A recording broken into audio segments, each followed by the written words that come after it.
Bu ya, kembali kami bacakan pertanyaan dari sosial media. Datangnya dari hamba Allah di Lampung. Assalamualaikum warahmatullahi wabarakatuh Bu ya. Assalamualaikum warahmatullahi wabarakatuh. Saya punya anak tunggal perempuan Bu ya. Pada tahun 2007 hamil di luar nikah. Pada tahun 2008 lahirlah bayi laki-laki. Dan karena tidak mengerti aturan agama, saya tidak nikahkan anak saya tersebut. Dan yang saya pikirkan saat itu hanya bagaimana biar supaya nanti jika besar dia tidak bertanya siapa bapaknya. Jadi akte atau kakaknya saya bikin dengan bin saya sendiri Bu ya. Pada tahun 2010 anak saya menikah dengan laki-laki baik Bu ya. Pada 2011 lahirlah seorang laki-laki dari suaminya tersebut. Lalu pada 2017 laki-laki dari suami anak saya tersebut wafat. Artinya anak wanita saya punya dua orang anak. Yang pertama memakai bin saya dan yang kedua memakai bin suaminya itu Bu ya. Pada tahun 2019 anak perempuan saya wafat. Selagi anak saya masih hidup, sudah saya bagi waris secara lisan, bukan tertulis dalam surat, berupa sebidang tanah. Walau secara lisan saya tidak mau melanggarnya Bu ya. Jadi bagaimana tentang warisan anak wanita saya kepada dua anaknya ini?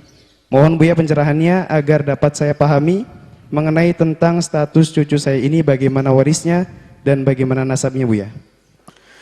Innalillah. Semoga Allah menjauhkan kita dari zina. Inilah banyak, hampir setiap minggu ada pertanyaan masalah. Setiap innalillah, banyak zina. Ini semua karena pergaulan. Apalagi zaman sekarang ini. Pembangkit-pembangkit syahwat, internet dan sebagainya. Maka kami himbau kepada semuanya, khususnya kaum wanita, waspada dan waspada. Pintu halal, makanya kami juga menyeru permudah urusan pintu halal. Kalau pintu halal tidak dibuka, masuk pintu haram, kehinaan. Akhirnya kejadiannya semacam itu, tiba-tiba hamil luar nikah. Kalau hamil di luar nikah, pertama adalah tidak serta-merta wanita itu harus dinikahkan dengan laki-laki yang menzinainya. Ingat, ada sebagian orang tua yang gila, anaknya dihamili oleh orang nggak benar, malah dikejar laki-laki nggak benar suruh nikahi. Ini kan bodoh banget. Anak sudah diinjak-injak begitu, dinodai, malah akan disetorkan. Alasannya adalah demi kebaikan, malah tidak baik nanti. Wong dia juga akan cerita kok kalau sudah zina, dia orang nggak benar. Maka wanita yang sudah dinodai jangan dinikahkan dengan laki-laki yang menodainya. Semoga Allah menjauhkan kita, anak kita dari zina semuanya. Lalu bagaimana? Ya sudah, pokoknya jangan dinikahkan dengan laki-laki tidak baik itu. Kasihan dong, jangan kita jerumuskan. Jangan sampai sudah jatuh di timpa tangga. Dia sudah jatuh di zina itu, setelah itu akan kita berikan kepada laki-laki yang jahat, ya benar misalnya.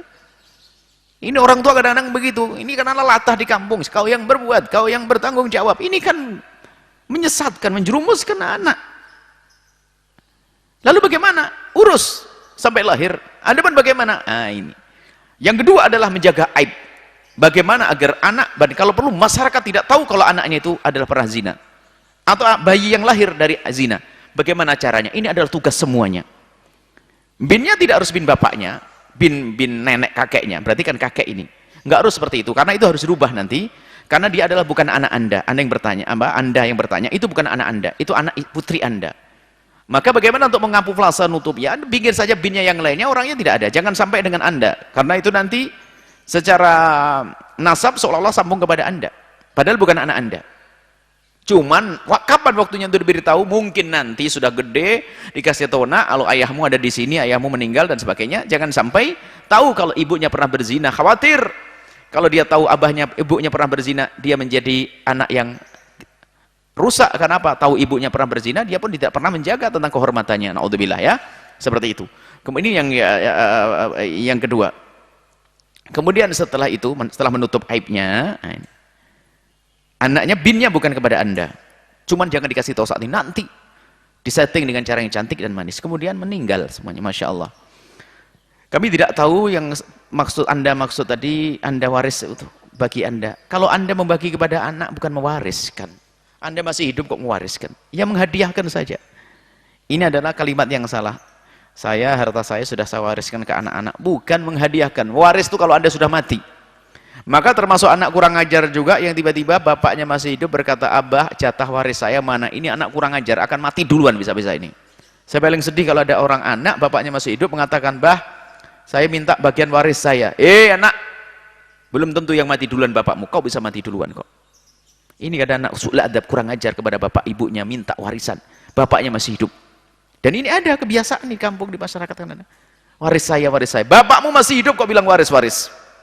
Waris itu kalau sudah meninggal, naudzubillah, berarti kau mendoakan bapakmu lebih mati duluan, kau mati duluan nanti. Makanya yang paling sedih kalau ada anak durhaka, bapaknya masih hidup minta waris. Lah mungkin bahasa bapak ini menghibahkan barangkali. Saya pernah menghibahkan kepada anak saya dengan lesan saya. Biarpun dengan lesan sah. Kemudian anak perempuan yang meninggal dunia punya anak dua. Pertama dari laki-laki yang pertama, yang kedua adalah dengan suami yang baik tadi.